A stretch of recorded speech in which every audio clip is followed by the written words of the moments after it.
अऊज़ु बिल्लाहि मिनश शैतानिर रजीम बिस्मिल्लाहिर रहमानिर रहीम अल्हम्दुलिल्लाहि रब्बिल आलमीन अर्रहमानिर रहीम मालिकि यौमिद्दीन इय्याका नअबुदु व इय्याका नस्तईन इहदिनस सिरातल मुस्तक़ीम सिरातल लज़ीना अनअमता अलैहिम गैरिल मग़दूबि अलैहिम वलद्दाल्लीन।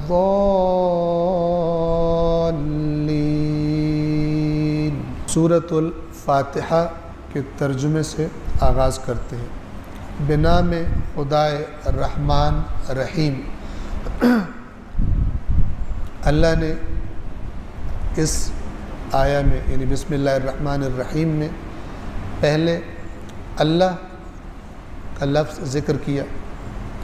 तवज्जो फरमाइए, ये जो खालिक कायनात का नाम है अल्लाह, इसके माना में अल्लाह की तमाम सिफ़ात आ जाती। बाकी जो अल्लाह के नाम है रहमान, रहीम, अल-मलिक, अल-कुद्दूस, अल-जब्बार, अल-मुतकब्बिर, अल-खालिक, अल-राज़िक, मुहैमिन, मुसव्विर, ये सारे के सारे जो सिफ़ाती नाम हैं, इनकी तमाम सिफ़ात लफ्ज़ अल्लाह के अंदर आ जाती। ये तमाम सिफ़ात का जामे है। बस जब हम कहते हैं या अल्लाह, या जब हम कहते हैं अल्लाहुम्मा, अल्लाहुम्मा का माना भी या अल्लाह है, पुकार है। तो गोया हम अल्लाह को उसकी तमाम सिफ़ात के साथ पुकार रहे होते हैं। दूसरा नुक्ता बिस्मिल्लाह के हवाले से कि अल्लाह तबारक व तआला बहुत सारी सिफ़ात हैं उसकी जिनका तज़किरा यहाँ पर कर सकता था, लेकिन खुदा ने अल्लाह के बाद दो सिफ़ात का तज़किरा किया और दोनों उसकी रहमत पर मुश्तमिल। यानी अल्लाह जो अपनी ज़ात का पहला तारुफ़ करवा रहा है कुरान पढ़ने वाले को और कुरान सुनने वाले को, वो रहमतों भरा तारुफ़ है। रहमान भी रहमतों वाला, रहीम भी रहमतों वाला। फ़र्क क्या है इन दोनों में? रहमान से मुराद अल्लाह की आम रहमतें, जिस तरह दुनिया में सबको मिल रही हैं खुदा की रहमतें, सब उसका रिज़्क़ खा रहे हैं, सब उसकी नेमतों से इस्तिफ़ादा कर रहे हैं, चाहे उसकी बात मानते हो चाहे उसके नाफरमान हो, मोमिन हो काफिर हो, सब खा रहे हैं उसका, सब उसकी नेमतों से इस्तिफ़ादा कर रहे हैं। ये रहमान है जो दोस्त दुश्मन सबको देता है, आम रहमतों वाला। रहीम ख़ास रहमतों वाला।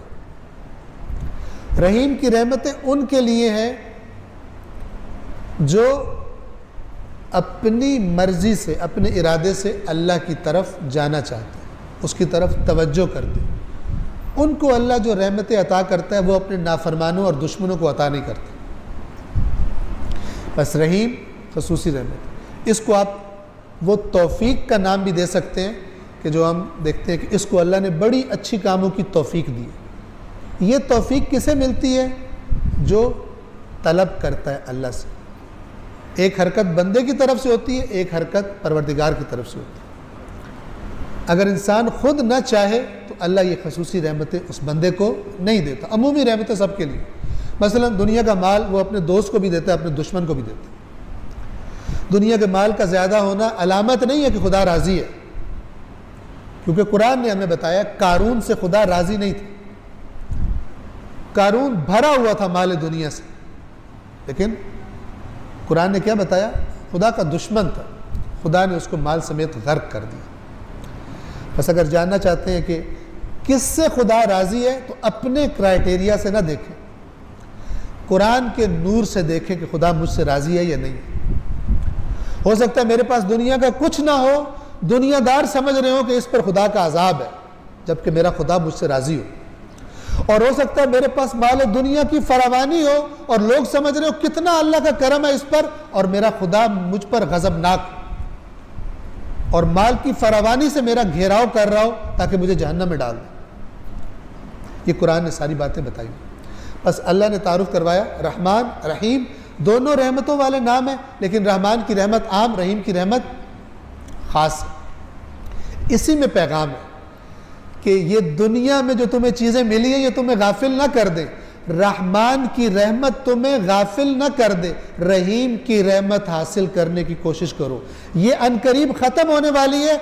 जो रहीम वाली तुम्हें मिलेगी वो दायमी है, वो इस दुनिया में भी अच्छी तौफीकात हैं और वो आखिरत में भी तुम्हारी कामयाबी बन के सामने आएगी।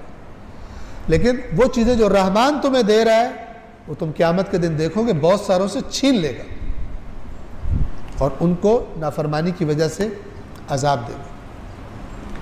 और एक और पैगाम बिस्मिल्लाह का जो हम सबको पता होना चाहिए, हमें हुक्म दिया गया, रिवायात में बताया गया कि अपने हर काम से पहले बिस्मिल्लाह पढ़ा करो।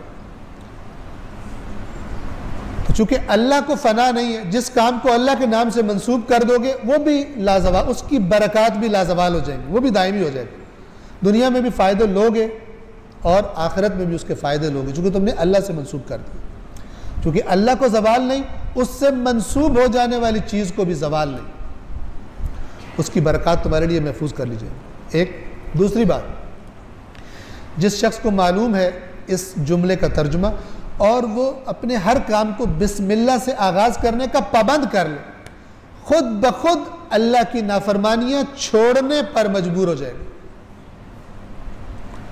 कैसे नाफरमानी करते हुए कहेगा बिस्मिल्लाहिर्रहमानिर्रहीम, शुरू करता हूँ अल्लाह के नाम से जो रहमान और रहीम है, और करने लगे गुनाह नहीं कर सकते।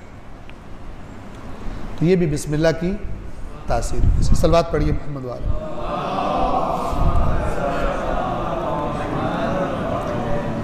अल्हम्दुलिल्लाह रब्बिल आलमीन, तमाम हम्द अल्लाह के लिए है जो आलमीन का रब है। हम्द उस तारीफ़ को कहते हैं, अरबी ज़ुबान में हर तारीफ़ को हम्द नहीं कहा जाता। हम्द उस तारीफ़ को कहते हैं कि जो इख्तियार से किए गए अच्छे काम के मुकाबले में की जाती है।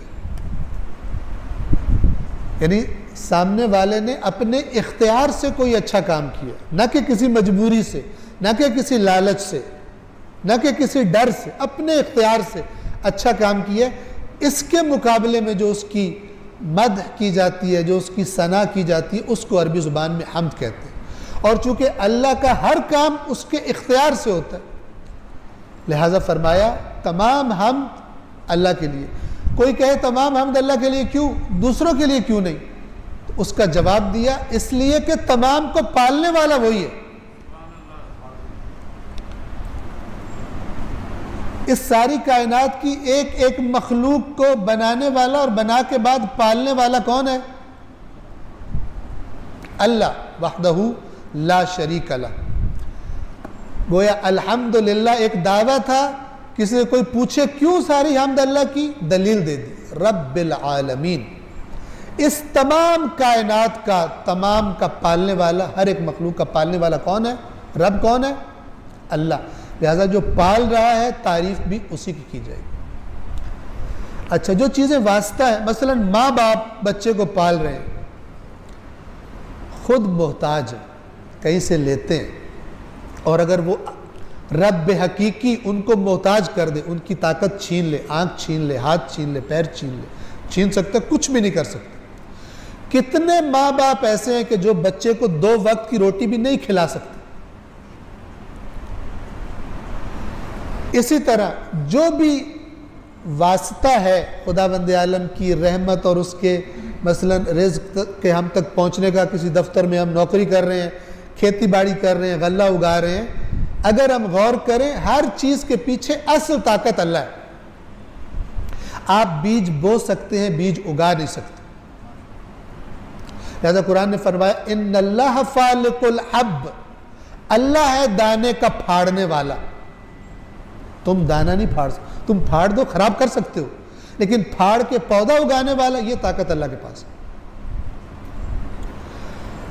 तो इस तरह की बेशुमार मिसालें आप ले लें। सिलसिला कहाँ पर ख़त्म होता है? अल्लाह तबारक व तआला की ज़ात पर। कायनात की अजीम से अजीम मखलूक़ात का भी पालने वाला कौन है? अल्लाह है, और बस। रसूलुल्लाह का पालने वाला कौन है? अल्लाह तबारक व तआला। मौला अली अलैहिस्सलाम का पालने वाला कौन है? अल्लाह तबारक व तआला की ज़ात अक़दस। बस अल्हम्दुलिल्लाह रब्बिल आलमीन। आलमीन यानी जितने आलम हैं।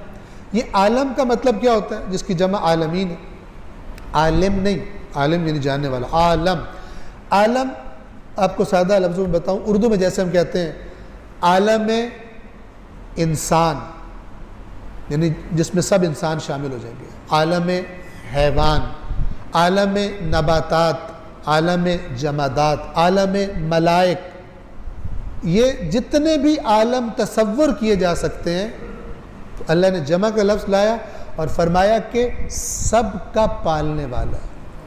बस सारी की सारी हम भी, और पालता भी किसी मजबूरी से नहीं है, किसी मजबूरी से नहीं पालता, बस सारी की सारी हम भी उसी के लिए। फिर तकरार फरमाई अर्रहमान अर्रहीम, फिर तकरार की, आम रहमतों वाला, ख़ास रहमतों वाला। मालिक यौमिद्दीन, जज़ा के दिन का मालिक।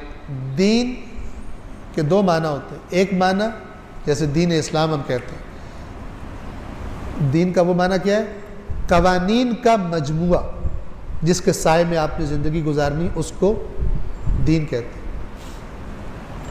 इसी तरह दीन का एक माना जज़ा है, और यहाँ मुराद चूँकि क़यामत का दिन है, लिहाजा जज़ा का दिन। जज़ा क्या होती है? जज़ा किसी अमल के बदले में जो मुकर्रर शुदा इनाम या सज़ा होती है, उसको जज़ा कहते हैं। मालिक यौमिद्दीन, जज़ा के दिन का मालिक, सब चीज़ों का मालिक है, लेकिन बाज़ चीज़ों की में अल्लाह ख़ास तौर पे कहता है। जैसे सब महीनों का मालिक अल्लाह है ना, लेकिन इस महीने को फरमाया शहरुल्लाह, अल्लाह का महीना, इसमें कोई ख़ास बात है। तो क़यामत के दिन का मालिक होने में क्या ख़ास बात है? इसलिए कि क़यामत का दिन जब आएगा तो मुझे और आपको ये पता चल जाएगा कि हम तो जिन चीज़ों का खुद को मालिक समझते थे, हम तो उनके भी मालिक नहीं थे। हमारे पास जो कुछ था वो अमानत था उसकी, आज पता चल गया कि असली मालिक कौन है। तो ये दुनिया में अल्लाह बता रहा है कि मालिक मैं हूं, और क़यामत के दिन वो जो तुम्हारे बदन के हिस्से थे वो भी तुम्हारे खिलाफ हो जाएंगे गवाही देने में। चूंकि मालिक मैं हूँगा, मैं कहूँगा बताओ ये क्या करता था, तुम्हारा हाथ भी तुम्हारी बात नहीं सुनेगा, तुम्हारे खिलाफ गवाही देगा। उस दिन का मालिक मैं हूँ, उस दिन तुम्हें पता चलेगा असल मालिक कौन है। तो पैगाम क्या है इसमें?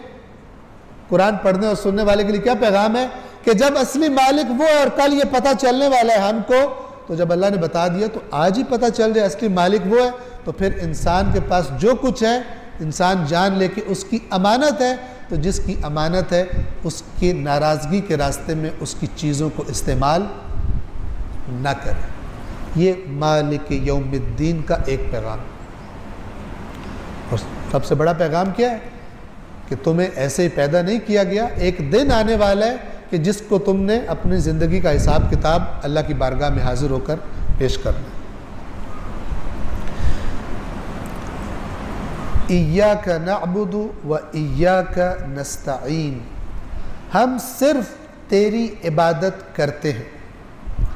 ये इय्याका जो पहले लाया गया है, असल जो अरबी की तरतीब है उसके मुताबिक इसे होना चाहिए था नअबुदुका। नअबुदुका का माना है हम इबादत करते हैं तेरी। लेकिन अरबी का एक कानून है जो कहता है कि जिसको बाद में आना चाहिए कायदे के मुताबिक, अगर उसको उठा के पहले ले आए तो माना में एक तब्दीली आ जाएगी, और वो तब्दीली क्या हो जाएगी? सिर्फ का माना आ जाएगा, बस और सिर्फ का माना आ जाएगा। नाबुदुका का तर्जुमा क्या होता? हम तेरी इबादत करते, व नस्तईनुका, और तुझसे मदद तलब करते। लेकिन जब ये का को पहले ले आया गया और हो गया इय्याका नअबुदु व इय्याका नस्तईन, तो अब माना में सिर्फ का इजाफा हो गया। क्या बन गया? हम सिर्फ तेरी इबादत करते और हम सिर्फ तुझी से औन तलब करते। मदद, यहां पे अरबी का लफ्ज क्या है? औन, जिससे नस्तईन है। एक अरबी का लफ्ज है नस्र, इदा जा नस्रुल्लाह वल फतह, उसका तर्जुमा भी हम मदद करते हैं। और एक है औन, जिससे लफ्ज़ ताउन भी है, तावनु अलल बिर्रि वत तक़वा, यानी एक दूसरे की मदद करो, ताउन करो यानी मदद करो, हेल्प करो। नस्तईन तलब औन, तलब मदद। औन में और नस्र में क्या फ़र्क है? दो लफ्ज़ हैं, माना मुख्तलिफ, दोनों मदद है, लेकिन औन हर किस्म की मदद को कहा जाता है और नस्र ख़ास किस्म की मदद को कहा जाता है कि जो किसी दुश्मन के मुकाबले में की जाती है। लेकिन औन हर किस्म की मदद, तो यह आयत क्या कह रही है कि हम तेरी इबादत करते हैं और हम हर काम में बशमूल इस इबादत के तेरे मोहताज हैं। अगर तूने तौफीक दी तो हम कर पाएंगे, अगर तूने तौफीक दी तो हम नहीं कर पाएंगे। ये इबादत भी जो हम करते हैं और सिर्फ तेरी करते हैं, इसमें भी तेरे मोहताज हैं। अगर तू अपनी दी हुई ताकत छीन ले तो हमारे बदन कहाँ क़याम कर पाएंगे, कहाँ रुकू कर पाएंगे, कहाँ सजदा कर पाएंगे। बस हमारा माबूद भी सिर्फ तू है और जिसके हम मोहताज हैं वो भी सिर्फ तू है। इय्याका नअबुदु व इय्याका नस्तईन, सिर्फ तेरी इबादत करते हैं और सिर्फ तुझी से मदद तलब करते हैं, यानी तेरे मोहताज हैं। यहां तक अल्लाह की तारीफ थी। अब आगे दुआ है। अल्लाह बंदे की जुबान से बोल रहा है इस सूरत को। ये सूरह असल में बंदे ने बात करनी है अल्लाह से, लेकिन अल्लाह सिखा रहा है कि ए बंदे, तूने मुझसे इन अल्फाज में बात करनी है। जैसे माँ सिखाती है ना बच्चे को, ये लफ्ज़ ऐसे बोलो, बाबा बोलो, मामा बोलो, फलान सिखाती है। इस तरह अल्लाह बंदे को सिखा रहा है कि तूने जब मुझसे बात करनी है, पहले तूने किस तरह हम्द व सना करनी है, किन चीज़ों का इकरार करना है, और उसके बाद वो चीज़ जो अहम तरीन है तेरे लिए वो तूने मांगनी है। यानी इस पूरी कायनात में अल्लाह की नज़रों में जो सबसे अहम चीज़ है इंसान के लिए, उसका सवाल करना सिखाया है अल्लाह ने, और वो है हिदायत। कि खुदाया मुझे रास्ता दिखा, तूने मुझे दुनिया में भेज दिया, तेरी इबादत करता हूँ, हर चीज़ में तेरा मोहताज हूँ, अब मुझे गोया के उंगली पकड़ के उस रास्ते पर चलना सिखा जिस रास्ते पर तू मुझे चलता देखना चाहता। गोया के छोटा बच्चा मसलन माँ से कह रहा है कि मुझे चलना नहीं आता, मुझे परवाज करना नहीं आता, मुझे उड़ना नहीं आता, आप मुझे सिखाएं, मैं तेरा मोहताज हूँ, तुझसे मदद तलब कर रहा हूँ, क्या चाहता हूँ? इहदिना, हमारी हिदायत कर, इहदिना सिरातल मुस्तकीम, हमारी हिदायत कर, रहनुमाई कर उस रास्ते की तरफ जो सीधा है। खुद सिरात का माना भी सीधा रास्ता है, अल मुस्तकीम और ताकीद है, यानी ऐसा रास्ता जिसमें कोई टेढ़ापन नहीं, जो सीधा हमें तेरे पास ले जाएगा, जो सीधा तेरी रजा पर हमें ले जाएगा, हमें वो रास्ता दिखा। इस इहदिना में दो बातें छुपी हुई हैं। एक ये कि जो हमें बता चुका है उस पर हमें साबित रख, जितना हमें पता चल गया तेरी तरफ से आने वाली हिदायत, ये खुद सूरतुल फातिहा भी तो हिदायत है। तो जो तेरी तरफ से हमें पता चल चुका है उस पर हमें साबित कदम रख, और जो बातें तूने अभी हमें नहीं बताई वो हमें हिदायत कर।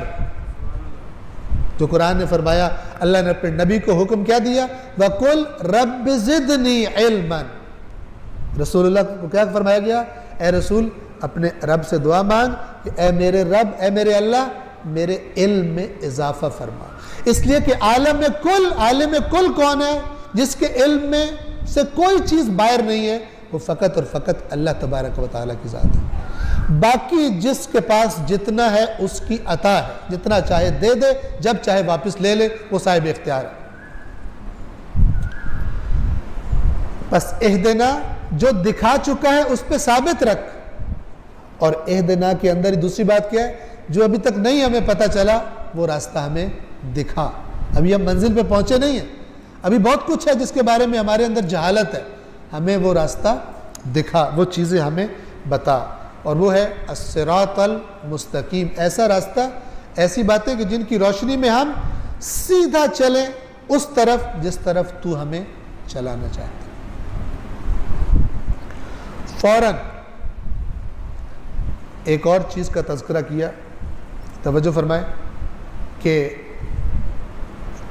अल्लाह ने सिखाया कि हिदायत का सवाल करो सीधे रास्ते की, और ये हिदायत उस वक्त तक तुम्हें सही तरह समझ नहीं आ सकती कि तुमने कैसे ज़िंदगी गुजारनी है, जब तक कि तुम्हें कुछ ऐसे लोग ना बता दिए जाएं जिन्होंने उस रास्ते पर चल कर दिखाया हो, जो तुम्हारे आइडियल बन सके। और इसके साथ साथ तुम्हें वो लोग भी दिखा दिए जाएं जिन्होंने उस रास्ते को छोड़ दिया था, ताकि तुम्हें पता हो कि इस रास्ते पर चलने वाले कैसे होते हैं और इस रास्ते से उतरने वालों की जिंदगियां कैसी होती। लिहाजा फरमाया सिरातल्लज़ीना अनअमता अलैहिम, उन लोगों का रास्ता जिन पर तूने अपना इनाम किया है। इनाम नेमत से है, नेमत देने को इनाम कहते हैं, जिसको हम उर्दू ज़ुबान में भी बोलते हैं। इनाम यानी नेमत देना। उनका रास्ता जिन पर तूने अपनी नेमतें की। गैरिल मग़दूब अलैहिम, जो न तो उनमें से थे जिन पर गज़ब किया गया, वलद्दालीन, और न उनमें से जो रास्ते से भटक गए, गुमराह हो गए। अनअमता अलैहिम एक ही ग्रुप है, गलत वाले ग्रुप में दो कैटेगरीज हैं, एक अल मग़दूब अलैहिम और दूसरे अद्दालीन। इसके बारे में रिवायात भी बहुत सारी, इन दो ग्रुप से क्या मतलब, उसका खुलासा लुब्बे लुबाब अर्ज कर रहा हूं। अल मग़दूब अलैहिम बुराई के लीडर, खुदा के दुश्मन, खुदा के दीन के मुखालिफ, अंबिया के खिलाफ चालें चलने वाले, अपने ज़माने में दीन के, अल्लाह के दीन के जो मुखालिफ जो ताकतें काम कर रही हैं, उनके लीडर्स, प्लानर्स, जंग को कमांड करने वाले। ज़ालिन, उनकी जद में आने वाले, खुद उस तरह नहीं थे अल्लाह के दीन के दुश्मन। अच्छी तरह तवज्जो कीजिए, खुद दीन के दुश्मन नहीं थे, किसी रहनुमा को चुनने में बारीक बीनी से काम नहीं लिया, गलत शख्स को अपना लीडर बना लिया और वो जहां ले गया वहीं पहुंच गए। गलत दोस्ती की वजह से खराब हो गए, खुद उस तरह बुरे नहीं थे, लेकिन बुरे दोस्त की दोस्ती ने खराब कर दिया। लेकिन बिल आखिर नतीजा ये निकला, अंजाम ये हुआ कि रास्ते से उतर गए। तो आप इर्द गिर्द के मुआशरे में और तारीख में आप देख सकते हैं, ये दो कैटेगरीज हैं।